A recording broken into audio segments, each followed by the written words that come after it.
En el vídeo de hoy quiero hablarte de libros relacionados con salud mental. Son principalmente novelas, relatos y testimonios que a mí me dejaron pues muy impactada, que me conmovieron, que me removieron mucho por dentro. Son libros a los que no he podido olvidar en los años que han pasado desde que los leí.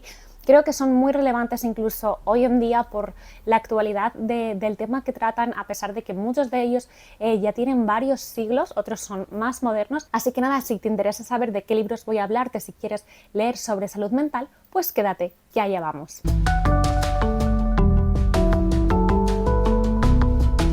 Hola, ¿qué tal? ¿Cómo estás? Espero que muy bien. Yo soy Laura, esto es La Why de Sí y nada, en el día de hoy quiero hablarte de varias novelas, de varios libros que tienen que ver con el tema de la salud mental. Antes de empezar quiero hacer como un aviso, un disclaimer.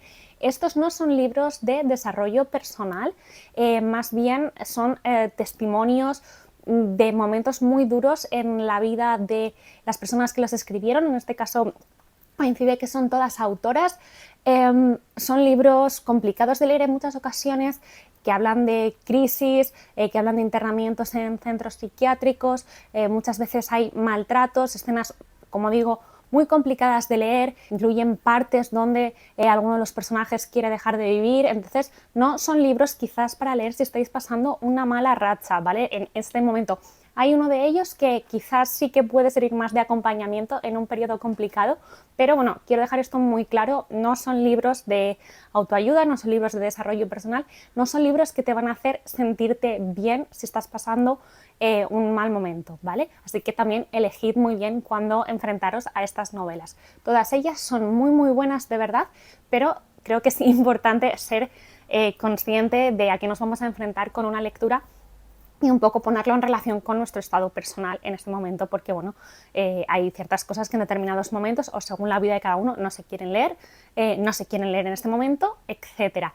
Todos ellos son libros que son muy fáciles de leer en cuanto a su narración, son sencillas, directas, no son demasiado enrevesadas, pero son muy difíciles de digerir por las historias que nos cuentan precisamente. Bueno, empezamos. La primera novela de la que quiero hablaros, sorpresa para nadie, es uno de mis libros favoritos, de una de mis personas favoritas de la historia, y no es otro que La campana de cristal de Sylvia Plath. Voy a intentar no alargarme demasiado con esta novela en concreto porque estoy pensando en releer este libro y hacer una reseña y además poniéndolo en relación con otros libros que beben mucho de este, que tienen relación de una forma u otra, ¿no? Y bueno, La campana de cristal es una novela publicada en 1963. Sylvia Plath la publicó en su día con seudónimo, bajo el seudónimo de Victoria Lucas. Y de hecho no se publicó con su nombre original hasta después de su muerte. Es una novela que en su momento tuvo una recepción irregular. Se la tomó como una novela menor, no demasiado buena, y luego sí que es cierto que también a otras personas les gustó mucho. A Sylvia Plath le afectó en su día, que más no estaba en uno de sus mejores momentos, que la novela no tuviera una mejor acepción. Incluso llegó a pensar que no se iba a publicar en Estados Unidos, que eso era pues muy importante para ella. Y bueno, digamos, se dice siempre, ¿no?, que es la única novela de Sylvia Plath. Sylvia Plath era fundamentalmente poeta.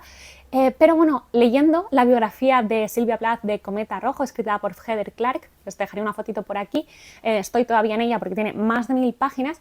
En el fondo, bueno, vemos que se ha descubierto que no fue la única novela de Sylvia Plath, pero sí quizás la única novela publicada, ¿no? Hay muchas cosas que se han guardado, la familia que guardó, tejió su marido, muchos escritos de Sylvia Plath que quizás nunca llegamos a ver publicados, pero es que me voy, es que no puedo yo hablar de Sylvia Plath porque es que es como...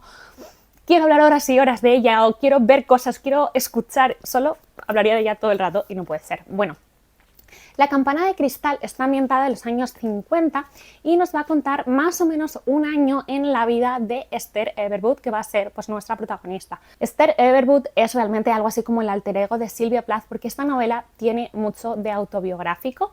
No es una autobiografía, hay ficción, pero Sylvia Plath claramente habla de una serie de vivencias que ella tuvo, incluidas internamientos después de unas crisis nerviosas. Lo de crisis nerviosas lo voy a decir mucho en este vídeo porque realmente durante mucho tiempo hubo como crisis nerviosas, era como una gran bolsa, ¿no?, donde echar toda una serie de problemáticas y de enfermedades de salud mental, era como crisis nerviosas, ¿no? Y allí pues eso, un totum revolutum. En fin, vamos a ver cómo Esther Everwood, siendo muy joven, pasa un verano en Nueva York. Ella procede de una localidad más pequeña porque, bueno, ha recibido una beca. Ella es una joven muy talentosa, inteligente y que sueña con ser poeta. Recibe una beca en Manhattan, donde va a pasar el verano junto con otras chicas jóvenes que proceden de todo Estados Unidos, que también tienen grandes ambiciones en diferentes campos, y bueno, pues la vemos allí viviendo, ¿no?, en la gran ciudad, viviendo un montón de experiencias. Era como, yo cuando leía la primera parte de La campana de cristal, me recordaba un poco como a las influencers, porque bueno, las llevaban a no sé qué revista, no sé qué restaurante y les daban bolsas para probar cosas, tal, y estaban como fascinadas, ¿no? Pero bueno, hay algo, ¿no? Hay como todo el rato en la narración algo que a mí me desconcertaba, a pesar de que parecía que estás leyendo como una novela de crecimiento, ¿no? Como un coming of age de una joven del pueblo que va a la gran ciudad y tiene ahí un descubrimiento. Pero algo como que te perturba todo el rato. Y yo no fui capaz como de identificarlo hasta que llegas a la segunda parte de la novela, que es completamente diferente, y luego vuelves atrás y ya vas como hilando fino, ¿no? Diferentes cosas. Entonces, bueno, la primera parte de esa novela es ese verano que ella pasa allí y un poco el regreso a su casa y un poco el golpe al tener que enfrentarse a, bueno, tener que tomar una serie de decisiones cuando no lo tienes claro. La segunda parte es muchísimo más oscura. Nuestra protagonista ya está absolutamente sumergida en una serie de crisis. Está muy triste, tiene ansiedad, quiere dejar de vivir, no, tiene pensamientos recurrentes sobre esto, de hecho intenta quitarse la vida y bueno, acaba interna en una institución psiquiátrica. Sabemos que Sylvia Plath estuvo en el hospital psiquiátrico McLean y bueno, es un poco realmente como su experiencia allí y nos cuenta pues un periodo de tiempo que pasa en esa institución. Pero habla sobre todo de ella, ¿no? De ella lo que siente, vemos a otras personas con las que se encuentra allí, pero bueno, es como meterse de lleno, ¿no?, en la cabeza de alguien que está sufriendo y empatizas muchísimo. Hay escenas que para mí fueron absolutamente angustiantes, hay una que ella está nadando, que yo recuerdo leerla de verdad en apnea, ¿no? Diciendo, bueno, ¿qué va a pasar aquí? Y es un libro que a mí me resultó muy perturbador, muy impactante, sufrí mucho, estuve muy triste. Durante mucho tiempo después de leer este libro, lo leímos en mi club de lectura y fue una experiencia muy buena y hacerla compartida para fijarnos un poco en todos los detalles y demás. Aún así, a mí me sorprendió, y siempre lo digo, me sorprendió el final de La campana de cristal porque tiene un punto luminoso, ¿no? Si no conocemos el final de la vida de Sylvia Plath, tú acabas esta novela esperanzada, ¿no? Y también te hace pensar mucho cómo Sylvia Plath veía sus propias crisis y lo que ella siempre pensaba que podría pasar, ¿no?, que el camino no se iba a acabar necesariamente. Es fascinante, habla también de la relación de esta joven con su madre, con diferentes hombres, con otras mujeres, y tiene algo que es muy atemporal porque ella tiene una serie de preocupaciones y las cosas que la llevan a extremos. Te sientes muy fácilmente identificado hoy en día, ¿no? Porque ya tiene muchos problemas como para decir, no sé hacia dónde quiero ir en este momento de mi vida, soy muy joven para elegir, tengo muchas inquietudes, ¿cómo elijo bien? Lo que la sociedad está tomando como canónico, como bueno, como lo que hay que hacer no encaja conmigo. Tenía muchos problemas realmente como para poder elegir, ¿no?, lo que ella quería, ¿no? Ella no era capaz de elegir entre desarrollo su carrera profesional, su carrera como artista, como poeta y el deseo de ser madre y tener una familia. Y recordemos, ¿no?, Estados Unidos, los años 50, es una sociedad súper patriarcal, puritana, ¿no? Esas madres amas de casa que yo creo que nos vienen a todos a la cabeza, que te tienen todo limpio, magdalenas nada más entras por la puerta, la cena al marido, siempre los rulos hechos. Ella no encajaba, era una sociedad muy constrictora, si tú no encajas ahí. Para mí, Sylvia Plath es una persona muy adelantada a su tiempo, que sufrió mucho y se ve muy bien eso reflejado en La campana de cristal. Una novela fantástica, de verdad os voy a hablar de ella en cuanto pueda, porque además he recibido una edición preciosa que ha sacado ahora Penguin Random House, que es ilustrada en tapadura. Bueno, o sea, es una joya. Entonces ha sido como, vale, lo voy a releer. Lo leí el año pasado y necesito volver a leerlo porque hay tantas cosas en esta novela de las que en una primera lectura solo quedé impactada y no pude como meterme más, que novelón, de mis libros favoritos, es que no puedo decir otra cosa, me encanta. El siguiente libro del que quiero hablaros es un testimonio, son unas memorias, en concreto de Susana Kaysen, y estoy hablando de Inocencia interrumpida, que en español lo edita Big Sur. Seguramente conozcáis al menos de nombre el título, ¿no?, porque hay una peli muy famosa que sale Angelina Jolie y Winona Ryder. Yo no la he visto, una vez más.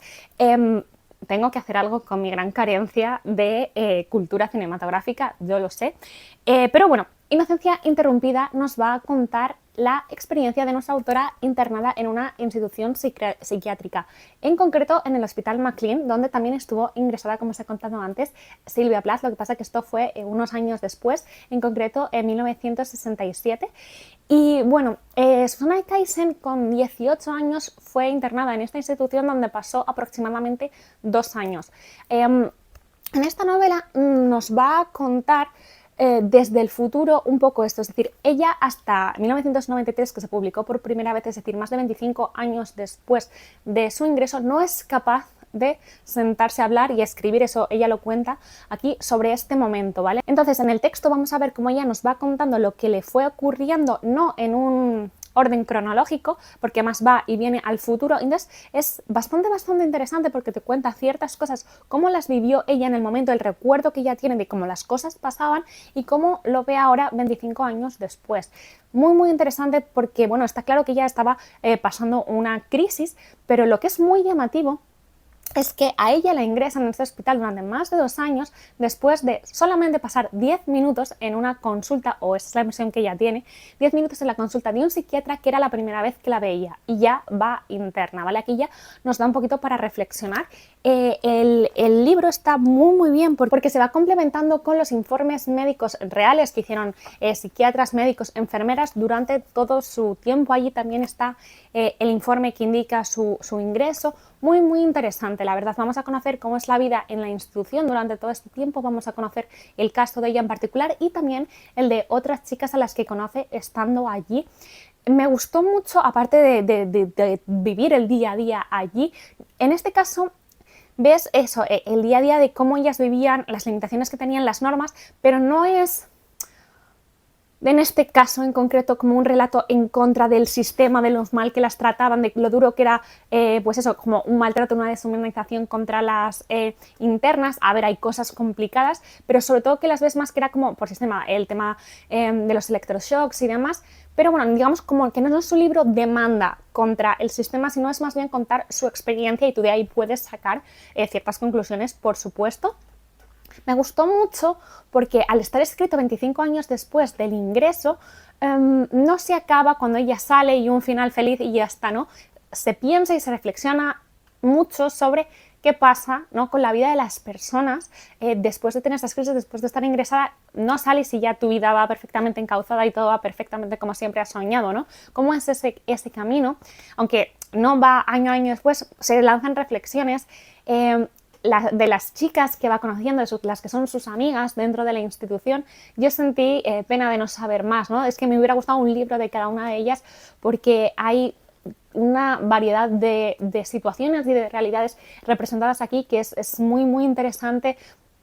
Te da muchísimo que pensar cómo nuestras circunstancias cambian nuestra vida, cómo la serie de decisiones, la variedad, lo enorme que es todo el mundo de las enfermedades mentales, la importancia que debe tener la salud mental en los planes sanitarios a nivel nacional de los países.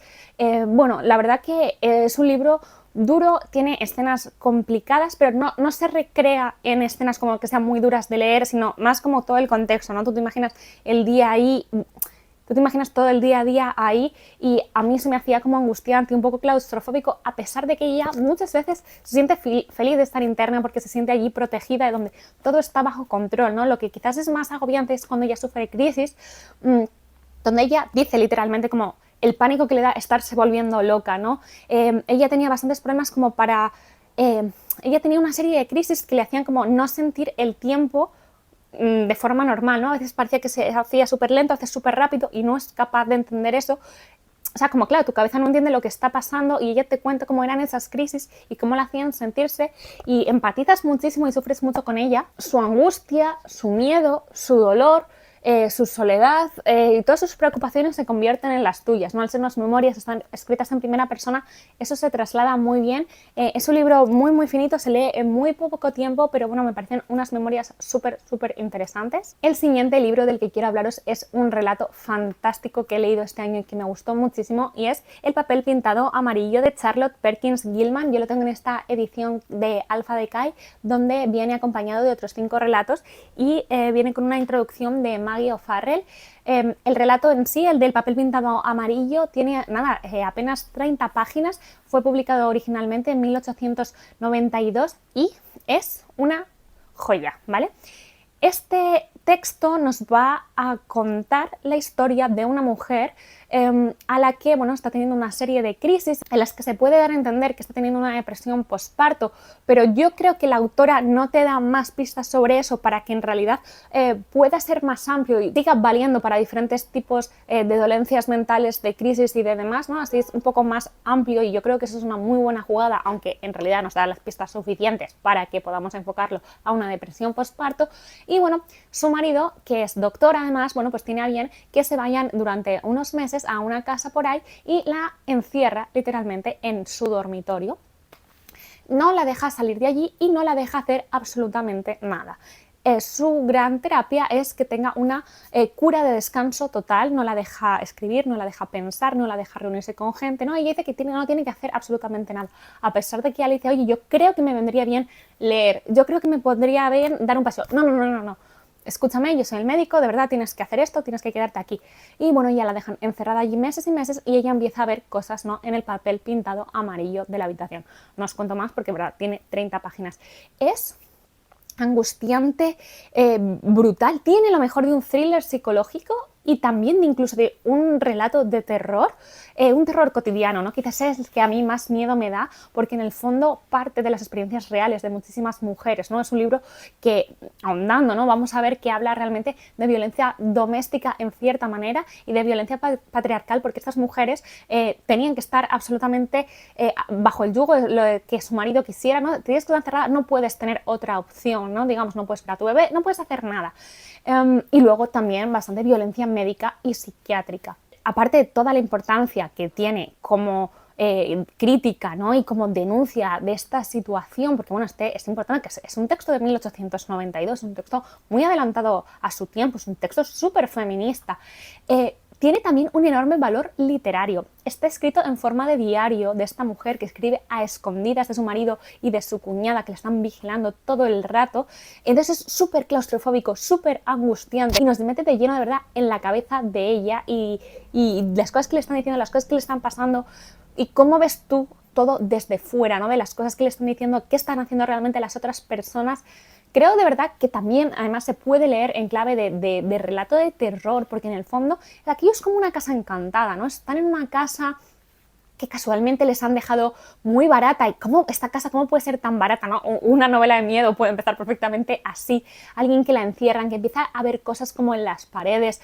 Todo ello, de verdad, es muy claustrofóbico y misterioso. Y luego también a nivel histórico decir que la autora, ¿no?, luego hizo una serie de publicaciones explicando este texto y hablando también de dónde surgía, porque fue realmente muy alabado, pero también criticado desde ciertos lugares, ¿no? Y ella contó que este fue un texto que ella escribió realmente como venganza a uno de sus médicos, al que acusó con nombres y apellidos y que le había recetado esta cura de descanso total que casi la vuelve loca de verdad, ¿no? Literalmente así lo dice, y es muy interesante. Ella dice que espera que muchas mujeres se vieran representadas aquí y que fuera como el impulso para salir de esa situación. Es un texto increíble del que se ha escrito muchísimo, hay muchísimo debate, interpretaciones y demás. Es genial como algo de apenas 30 páginas puede dar para tanta discusión, para tanta charla. Fantástico, o sea, imprescindible. El siguiente libro del que quiero hablaros, ya os he hablado hace muy poquito de él, así que bueno, vamos a pasar rápidamente, pero no quería dejar de mencionarlo en este vídeo, y es 10 días de la casa de los locos, escrito por Nellie Bly, que fue una periodista y una autora estadounidense. Y este texto, que es en realidad un artículo de investigación, fue publicado originalmente en 1887. Básicamente nos va a contar una crónica de su experiencia en un manicomio, en una casa de locos, como dice aquí, en la isla de Blackwell, en Nueva York. Ella recibe, como digo, era periodista, y ella recibe un encargo de sus editores diciéndole que, bueno, que por qué no se infiltra, digamos, durante 10 días en uno de estos centros para contar, ¿no?, y simple y llanamente, ¿no?, sin sin inventar nada, sin hacer grandes cosas, vamos, simple y llanamente cómo era la vida en esas instituciones y cómo se estaba tratando a las personas que estaban allí internas. Ella, con tan solo 23 años, acepta este reto, podríamos decir, y así de hecho se convierte en una de las grandes pioneras del periodismo de investigación y de infiltración. En este texto, que es bastante cortito, como veis, editado en español por Vitruvian, por cierto, que no lo he dicho, vamos a ver un poco el relato de cómo ella se infiltra y de los 10 días que pasa allí y de las consecuencias que esto tiene. Eso no os lo voy a adelantar para que tengáis un poquito también de sorpresa cuando leáis el libro. Realmente casi la mitad del libro es previo a estar internada, ¿no? Ten en cuenta cómo el proceso que ella fue haciendo, ¿no? Cómo se fue a un albergue de mujeres trabajadoras y cómo empezó como a hacerse la loca, con todas las comillas, para que la internaran, y un poco lo fácil que fue para ella internar, ¿no? Qué fácil era declarar loca a una mujer y ya meterla en una institución, quitándosela un poco de en medio. Y luego vamos a ver cómo ya es su instancia en este manicomio, que es absolutamente descorazonador. Es una parte muy dura de leer, es desgarrador la deshumanización en la que se tenía a las personas internas. Ella va a un centro de mujeres, imagino que en el caso de los hombres no sería demasiado diferente. Una vez entrabas allí ya era imposible salir, independientemente de si estabas curada o no, aunque realmente no hacían absolutamente nada para ayudar a las personas que estaban internas allí a recuperarse de las posibles dolencias con las que habían entrado. Además, es bastante fuerte porque ella cuenta y ella denuncia cómo muchas de las mujeres que estaban allí no estaban allí por problemas de salud mental, sino porque eran o mujeres sin recursos o gente que era inmigrante. Entonces, bueno, diferentes situaciones que poco tenían que ver realmente con lo que se supone que era esa institución.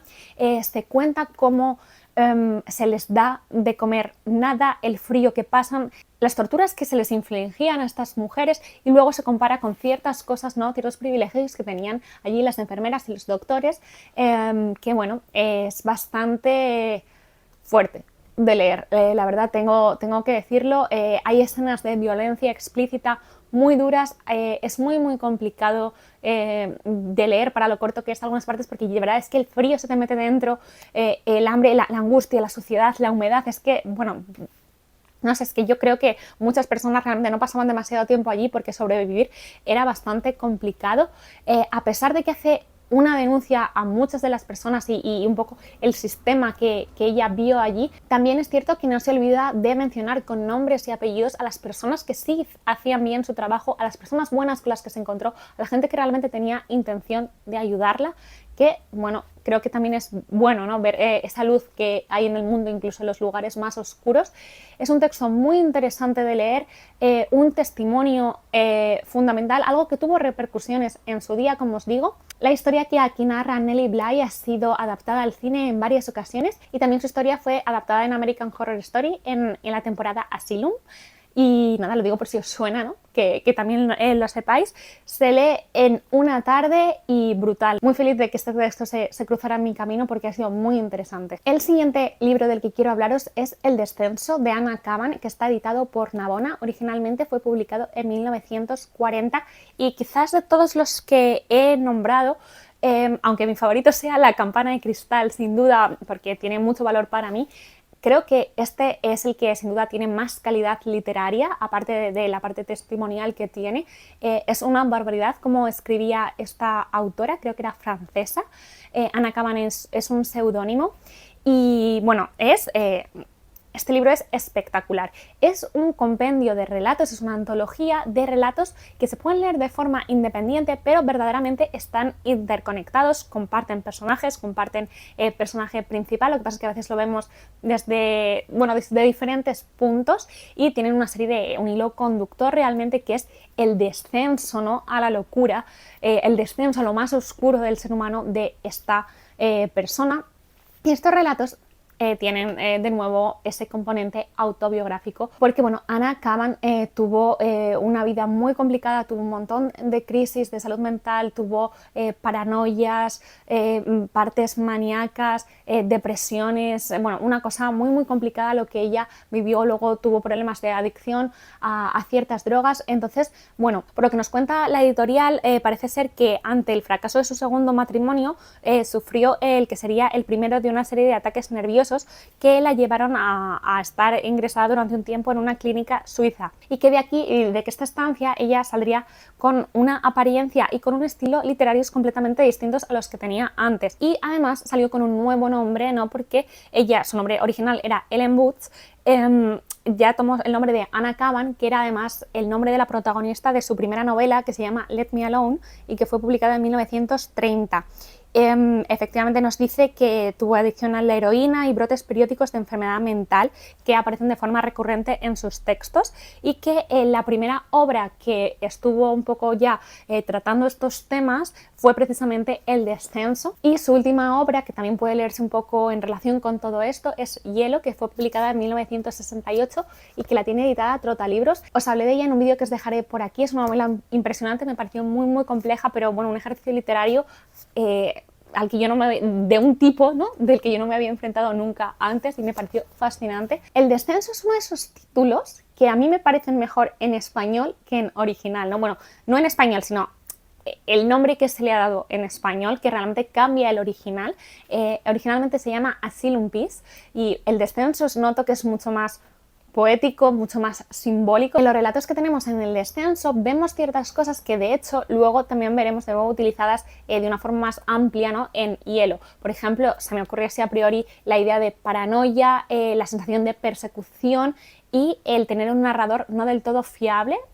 Lo tenemos aquí en muchos de los relatos, pero también luego lo tenemos de una forma completamente diferente y un poco llevada a su máximo esplendor en Hielo. Yo creo que al igual que pasa con esa novela, en estos relatos hay como diferentes niveles de lectura, ¿no? Tú puedes hacer una lectura normal de simplemente lo que está pasando y luego una lectura mucho más simbólica. A mí me pasó que yo leí a lo mejor los 2 o 3 primeros relatos, pues así, ¿no?, viendo lo que estaba pasando, y hubo un momento como que mi cabeza hizo clic y de repente empecé como a unir las cosas, ¿no? Empecé a entender que no era solo lo que me estaban diciendo, sino que ahí había más cosas, que había que rascar, ¿no? Y entonces, bueno, seguí leyendo y luego también fui volviendo a los relatos que había leído anteriormente para leerlos en esta nueva clave más simbólica que yo estaba creyendo interpretar, porque a ver, es que yo en el tema de la simbología, que es algo que yo hablo aquí mucho en el canal, porque a mí me encanta la literatura que tiene como secretos simbólicos, que no siempre todo es exactamente solo lo que parece, sino que hay más. Me gusta mucho darle vueltas que me haga pensar. Nunca es al 100% seguro, a menos que el autor o autora luego haya hablado de eso, ¿no? Pues, no, puedes interpretar. Y bueno, aquí hay mucho de eso. Por ejemplo, hay ciertos elementos que son recurrentes y que aparecen con diferentes formas según cosas, ¿no? Y normalmente según cosas es según el estado de la protagonista y según cómo está en sus crisis de salud mental, ¿no? Por ejemplo, tenemos un elemento muy recurrente que es la naturaleza. Hay partes de las que es una naturaleza bella, amable, por la que te apetece pasear, el mundo soleado, y por el contrario, luego hay momentos en los que la naturaleza se muestra como algo amenazante, algo con vida, algo que viene a por ti, oscuro, casi para comerte, ¿no? También ocurre, por ejemplo, con la imagen de la casa, del hogar, ¿no? Hay momentos en los que la casa es un lugar cálido, donde quieres estar, un sitio donde te sientes seguro, lleno de luz, agradable, y luego por otro lado hay momentos que la casa suena, está oscura, te da miedo, sientes que la puerta se va a abrir, que alguien va a venir, te va a pasar algo malo. Todo eso al final, esos sentimientos que ella tiene, en realidad está hablando de su propio interior, pero lo hace de una forma que durante la lectura lo hace una experiencia espectacular, porque es otra cosa. También ocurre, por ejemplo, le insufla ánima, ¿no?, alma a diferentes objetos que también van a hablar mucho de ella, en realidad, no del propio objeto.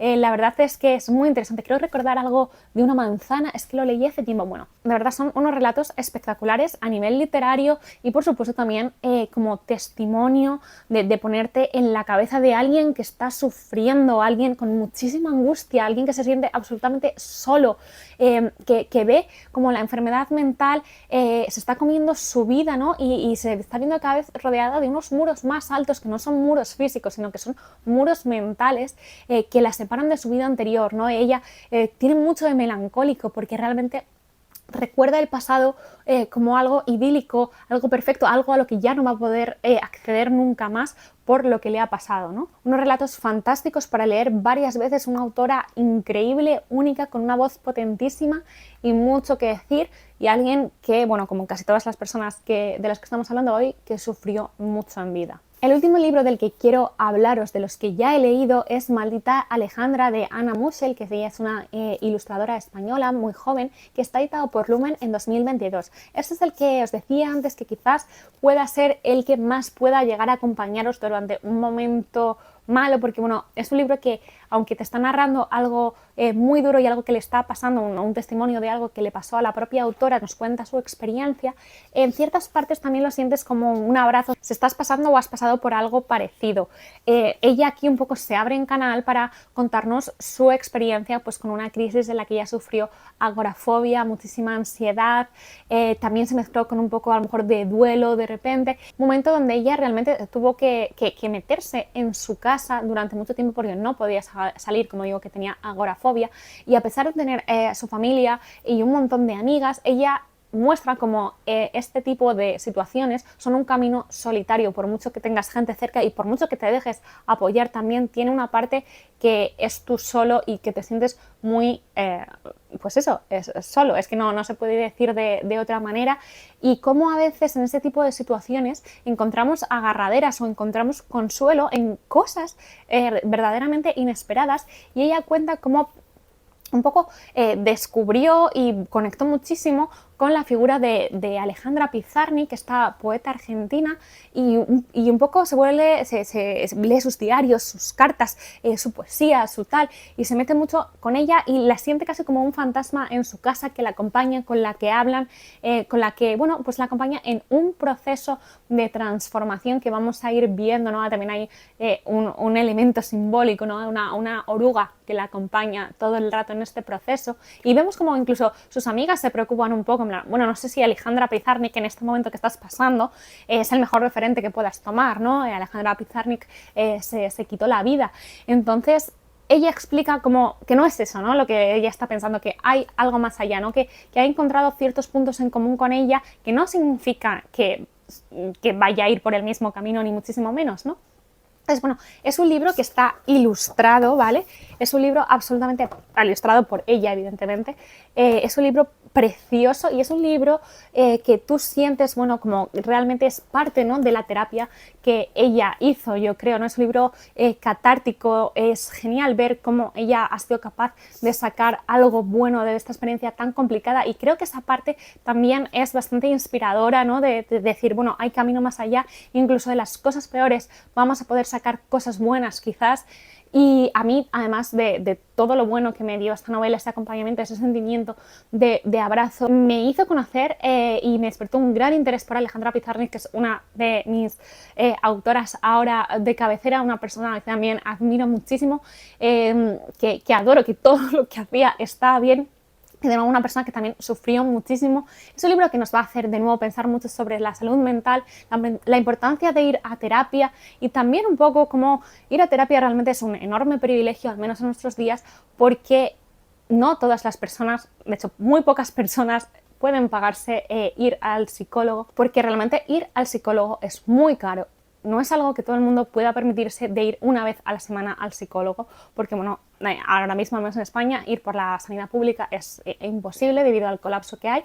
Y bueno, también hacen pensar un poco sobre esto, sobre cuántas cosas habría que cambiar, qué caminos habría que seguir, cuántas cosas sería importante cambiar o tratar de mejorar, porque un acompañamiento de alguien, de un psicólogo, de una psicóloga en un momento malo es fundamental y va a cambiar mucho el futuro de la persona que necesite su ayuda en ese momento. Y antes de acabar el vídeo, quiero hablaros de cuál va a ser mi próxima lectura dentro de temas de salud mental. Es una novela que tengo en casa desde que salió, que me la compré y no la he leído porque está allí en mi lista de pendientes infinita, y siempre que lo veo digo, ¡buah, este libro es que tengo que leerlo, creo que va a ser súper importante, súper necesario! Pero nunca termino de encontrarle el momento, y estoy hablando de Rostros en el agua, de la autora neozelandesa Janet Frame, que está editada por Trotalibros. Es una novela de 1961 y que por lo que he leído, parece ser que su escritura realmente sale de un proceso de terapia, ¿no? Donde la psicóloga de Janet Frame le decía que, bueno, para superar el trauma y bueno, todo lo que había vivido durante mucho tiempo, porque ella estuvo ingresada durante mucho tiempo en diferentes manicomios en Nueva Zelanda, le animó a escribir una especie de memorias, de diario de lo que había pasado allí, un poco pues también como catarsis. Y este libro surge de eso, aunque luego pues la ficción, ¿no? Digamos que lo supera y ya nos, aunque tiene parte autobiográfica, realmente es una ficción, ¿no? Donde se va a denunciar mucho también cómo era pues la vida en estos centros, cómo se trataba a las personas que estaban allí, la absoluta deshumanización a la que se les sometía. Creo que va a ser un libro testimonio ficcionado muy interesante, creo que me va a encantar. Y nada, os contaré de él en cuanto lo lea. Y ahora sí que sí, para acabar el vídeo voy a acabar hablándoos de un libro que me pareció fantástico, lo escuché en audiolibro y luego me gustó tanto que luego lo compré papel para poderlo subrayar y demás. Y estoy hablando de El peligro de estar cuerda, de Rosa Montero, editado por Seix Barral. Es una especie de ensayo, también como habla de su propia vida, un poco testimonio, memorias, donde Rosa Montero va a poner en relación esos conceptos de genio y locura, donde Rosa Montero nos va a ir acercando a las vidas de diferentes personas. Muchas de ellas las hemos visto aquí, como Janet Frame, Silvia Plath, entre muchas otras personas, y va a poner un poquito en relación esto. Nos va a dar ganas de leer muchos libros. De hecho, yo me animé por fin a leer La campana de cristal después de leer este libro. Nos lo hace de una forma muy amena, nos acerca de una forma muy fácil a diferentes personajes muy interesantes, a diferentes momentos de su vida. Por ejemplo, habla mucho de Doris Lessing y cuando ellas dos se conocieron, habla de Manuel Carrère, habla también de muchas experiencias suyas, cosas que le han pasado, momentos en los que ha sentido que se estaba volviendo loca. Muy interesante, y es un libro genial, podéis tanto escucharlo como leerlo, muy ligero de leer. Rosa Montero escribe muy bien, a mi parecer. Yo principalmente he leído siempre obras de no ficción suyas y todas me han gustado un montón, y esta creo que puede ser uno de esos libros que te da una visión general y que te anima a querer leer un montón de otros libros, de esos libros que te llevan a libros. Me pareció maravilloso, lo recomiendo muchísimo, y así por todo lo alto acabo este vídeo, que espero que os haya gustado mucho. Charlamos en comentarios como siempre de lo que queráis, podéis contarme qué libro de estos os ha llamado más la atención. Te doy las gracias por haber llegado hasta el final del vídeo y nos vemos en el próximo. ¡Hasta luego!